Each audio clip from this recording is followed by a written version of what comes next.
ಕೋಲಾರ ಲೋಕಸಭಾ ಅಭ್ಯರ್ಥಿಯಾಗಿ ಶ್ರೀ ಕೆ.ವಿ. ಗೌತಮ್ ರವರನ್ನು ನೇಮಿಸಿದ ಕೂಡಲೇ ಕೆ.ವಿ. ಗೌತಮ್ ರವರು ಮೊದಲನೇ ಭೇಟಿ ಕೋಲಾರಕ್ಕೆ ನೀಡಿದ ಹಿನ್ನೆಲೆ ಪತ್ರಕರ್ತರೊಡನೆ ಭೇಟಿ ನೀಡಿದ ಸಂದರ್ಭದಲ್ಲಿ ಕೋಲಾರ ಕುಂದುಕೊರತೆಗಳನ್ನು ಜನರಲ್ಲಿ ಆಲಿಸಿ ಕ್ರಮ ತೆಗೆದುಕೊಳ್ಳುವುದಾಗಿ ಹಾಗೂ ಯುವಕರ ಕೆಲಸ ಹಾಗೂ ರೈತರಿಗೆ ಕೇಂದ್ರದಿಂದ ಸಿಗಬೇಕಾದ ಅನುದಾನಗಳು ಸಮರ್ಪಕವಾಗಿ ರೈತರಿಗೆ ತಲುಪಿಸಲು ಶ್ರಮಿಸುವುದಾಗಿ ಹಾಗೂ ಅಂತರ್ಜಲ ಕುಸಿತವಾಗಿರುವ ಹಿನ್ನೆಲೆ ಯೋಜನೆಗಳನ್ನು ರೂಪಿಸುವುದಾಗಿ ಹಾಗೂ ಕೋಲಾರವನ್ನು ಬೆಂಗಳೂರು ಮಟ್ಟಕ್ಕೆ ತರಲು ಪ್ರಾಮಾಣಿಕ ಪ್ರಯತ್ನ ಮಾಡುವುದಾಗಿ ಹೇಳಿದ್ದರು. ಕಾಲಾವಕಾಶ ಕಡಿಮೆ ಇರುವುದರಿಂದ ಎಲ್ಲ ಶಾಸಕರ ಜೊತೆಗೂಡಿ 8 ತಾಲೂಕುಗಳಿಗೆ ಭೇಟಿ ನೀಡುವುದಾಗಿ ಹಾಗೂ ಎಲ್ಲರೂ ನನ್ನ ಜೊತೆ ಇದ್ದಾರೆ ಎಂದು ತಿಳಿಸಿದರು. ಸಿದ್ದರಾಮಯ್ಯ ಸರ್ಕಾರ ಹಾಗೂ ಡಿ.ಕೆ. ಶಿವಕುಮಾರ್ ಅವರು ನನಗೆ ಒಂದು ಅವಕಾಶ ಕೊಟ್ಟಿದ್ದಾರೆ ಹಾಗೂ ಕೋಲಾರ ಕಾಂಗ್ರೆಸ್ಸಿನ ಭದ್ರಕೋಟೆ ಇರುವುದಾಗಿ ತಿಳಿಸಿದರು. ಹಾಗೂ ರಾಜ್ಯ ಸರ್ಕಾರದ 5 ಗ್ಯಾರಂಟಿಗಳು ಈಗಾಗಲೇ ಜನರಿಗೆ ತಲುಪಿದೆ, ಅದರ ಆಶೀರ್ವಾದ ನಮಗಿದೆ ಎಂದು ಹೇಳಿದರು. ಕೋಲಾರದಲ್ಲಿ ಏನೇನು ಸಮಸ್ಯೆಗಳಿದೆ, ಮೊದಲು ಜನಗಳನ್ನ ಸಂಪರ್ಕ ಮಾಡಬೇಕು. ಆ ಕುಂದುಕೊರತೆಗಳೇನು ಅಂತ ನನಗೆ ಗೊತ್ತಿರೋದಂದರೆ ಯುವಕರಿಗೆ ಕೆಲಸ ಇಲ್ಲ ಮುಖ್ಯವಾಗಿ, ಆಮೇಲೆ ರೈತರಿಗೆ ಭಾಳ ಸಮಸ್ಯೆಗಳಿದೆ. ಕೇಂದ್ರ ಸರ್ಕಾರದಿಂದ ಯಾವುದೇ ಅನುದಾನ ಸಿಗ್ತಾ ಇಲ್ಲ. ಸಿದ್ದರಾಮಯ್ಯ ಸರ್ಕಾರದಿಂದ ಕೆಲವು ಅನುದಾನ ಸಿಕ್ಕಿದ್ರೆ ಇನ್ನು ಕೇಂದ್ರ ಸರ್ಕಾರದಿಂದ ಬರಬೇಕಾದ ಅನುದಾನಗಳನ್ನೆಲ್ಲ ನಾನು ರೈತರಿಗೆ ತಲುಪಿಸುವಂಥ ಕೆಲಸ ಮಾಡಬೇಕು.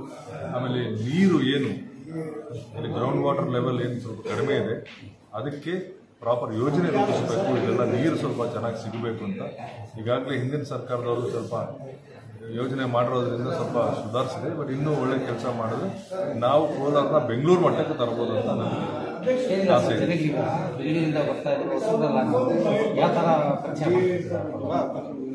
ನಮ್ಮ ಬೆಂಗಳೂರಲ್ಲಿರೋದು 75% ಕೋಲಾರದವರು. ನನ್ನ ಫ್ರೆಂಡ್ಸ್ ಎಲ್ಲ ಇರೋದು ಬೆಂಗಳೂರಲ್ಲಿ. ಯಾರನ್ನೇ ಕೇಳಿದ್ರು ಕೂಡ ನಾವು ಕೋಲಾರದವರು ಅಂತಾರೆ. ಹಾಗಾಗಿ ಕೋಲಾರ ಬೆಂಗಳೂರು ಏನು ಬೇರೆ ಅಲ್ಲ. 8 ತಾಲೂಕಿದೆ, ಟೈಮ್ ತುಂಬಾ ಕಮ್ಮಿ ಇದೆ. ಟೈಮ್ ಅಂತೂ ಬಹಳ ಕಮ್ಮಿ ಇದೆ. ಬಟ್ ನಾನು ಯುವಕ ಆಗಿದ್ದೀನಿ, ನಾನು ಬಹಳ ಓಡಾಡ್ತೀನಿ, ನನಗೇನು ರೆಸ್ಟ್ ಬೇಕಾಗಿಲ್ಲ. ನಾನು 8 ತಾಲೂಕು ಕವರ್ ಮಾಡ್ತೀನಿ. ನಮ್ಮ MLAಗಳು ಬೇರೆ ನಮ್ಮ ಜೊತೆಲಿದ್ದಾರೆ, ಅವರು ಜವಾಬ್ದಾರಿ ತಗೊಂಡು ನನ್ನ ಜೊತೆ ಸಹಕಾರ ಮಾಡಿ ಅವರು ಓಡಾಡ್ತಾರೆ. ಇಲ್ಲಿ ನಾನು ಮಾಡೋದಕ್ಕಿಂತ MLAಗಳು ಈಗಾಗಲೇ ನಮಗೆ 5 ಕ್ಷೇತ್ರದ MLA ಇರೋದ್ರಿಂದ ನನಗೆ ಸ್ವಲ್ಪ ಕೆಲಸ ಈಸಿ ಆಗಿದೆ.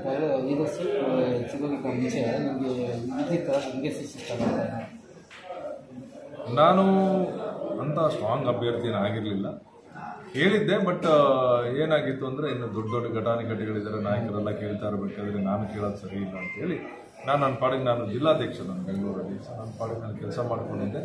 ಆದರೆ ಇಲ್ಲಿ ಏನೋ ಗೊಂದಲ ಇರೋದ್ರಿಂದ ಇದೊಂದು ಅವಕಾಶ ಗೌತಮ್ ಅಂತ ಅವ್ರಿಗೆ. ನಾನು 28 ವರ್ಷ ಪಾರ್ಟಿಗೆ ಹೋಗಿದ್ದೀನಿ. NSY youth Congress, state youth Congress, KPCC ಅದು ಈಗ ಡಿಸ್ಟ್ರಿಕ್ಟ್ ಪ್ರೆಸಿಡೆಂಟ್ ಆಗಿದ್ದೀನಿ. ಸೊ ನನಗೆ ಮೋಸ್ಟ್ಲಿ ಮೂಡಿ ಬಂದ ಅವಕಾಶ ಅಂದ್ಕೊಳ್ತೀನಿ. ಡಿ.ಕೆ. ಶಿವಕುಮಾರ್ ಅವರು ಈ ಅವಕಾಶದಲ್ಲಿ ಗೌತಮ್ ಏನಾದರೂ ಮಾಡಬೇಕಂತ ಹೇಳಿ ಕಾಂಪ್ರಮೈಸಿಂಗ್ ಕ್ಯಾಂಡಿಡೇಟ್ ಆಗಿ ನನ್ನ ಹಾಕಿದ್ದಾರೆ. ಕೊನೆಯದಾಗಿ ಏನಿಲ್ಲ, ಪ್ರಚಾರ ಮಾಡಬೇಕು, ಟೈಮ್ ಕಮ್ಮಿ ಇದೆ, ಓಡಾಡಬೇಕು, ಗೆಲ್ಲಬೇಕು. ಇದು ಕಾಂಗ್ರೆಸ್ ಭದ್ರಕೋಟೆ. ಲಾಸ್ಟ್ ಟೈಮು ಕೆಲವು BJಪಿಯವರು ಕುತಂತ್ರದಿಂದ ಇಡೀ ದೇಶದಲ್ಲಿ ರಾಜ್ಯದಲ್ಲಿ ಕೂಡ ಸುಮಾರು ಕಡೆ ನಾವು ಸೋತರು. ಹಾಗಾಗಿ ಕೋಲಾರ ಸೋತಿದೆ. ಈ ಸತಿ ಅಂತ ವಾತಾವರಣ ಇದೆ, ಕಾಂಗ್ರೆಸ್ಗೆ ಫೇವರಬಲ್ ವಾತಾವರಣ ಇದೆ. ಆಮೇಲೆ ನಮ್ಮ ರಾಜ್ಯ ಸರ್ಕಾರದ ಏನು 5 ಗ್ಯಾರಂಟಿ ಸ್ಕೀಮ್ಗಳಿದೆ ಅದು ಎಲ್ಲರಿಗೂ ಮುಟ್ಟಿದೆ. ಅವರು ನಮ್ಮ ಸರ್ಕಾರ ಅಸ್ತಿತ್ವಕ್ಕೆ ಬಂದ 1ನೇ ತಿಂಗಳಲ್ಲಿ ಒಂದೊಂದೇ ಮಾಡ್ಕೊಂಡು ಬಂದು ಇವತ್ತು 5 ಗ್ಯಾರಂಟಿಗಳನ್ನ ಜನಗಳಿಗೆ ತಲುಪಿಸಿದ್ದಾರೆ. ಆ ಗ್ಯಾರಂಟಿಗಳ ಆಶೀರ್ವಾದ ನಮ್ಮನ್ನು ಕಾಪಾಡುತ್ತೆ ಅಂತ